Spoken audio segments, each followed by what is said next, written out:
ایک دفعہ کا ذکر ہے کہ کسی بادشاہ کو 2 باز تحفے میں ملے۔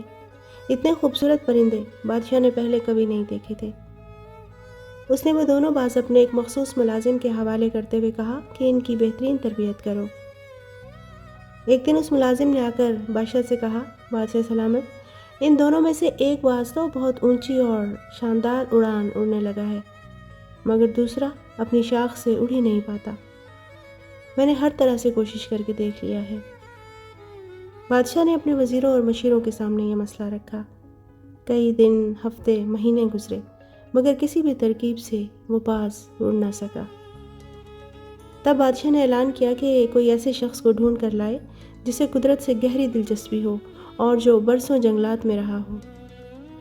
لوگوں نے ایسا شخص ڈھونڈ کر بادشاہ کی خدمت میں پیش کر دیا، اور پھر اگلے ہی دن بادشاہ اس باز کو محل کے باغوں میں اڑتے دیکھ کر حیران رہ گیا۔ بادشاہ نے فوراً اس شخص کو بلوایا اور پوچھا کہ تم نے باز کو کیسے اڑایا؟ وہ شخص مسکرا کر بولا، میں نے وہ شاخ ہی کاٹ دی جس پر وہ باز ہر وقت بیٹھا رہتا تھا۔ زندگی میں آگے بڑھنے کے بہت سارے مواقع ہوتے ہیں، مگر ہم اپنے ماحول کے، اپنی کمفرٹ زون میں رہنے کے اتنے عادی ہو چکے ہیں کہ ہم اپنی آسانیوں سے قدم باہر نکالنا ہی نہیں چاہتے۔ نئی آزمائشیں، نئے تجربات کرنا ہی نہیں چاہتے۔ قدم آگے بڑھائے بغیر ہی ترقی کرنا چاہتے ہیں۔ ایسا نہیں ہوتا۔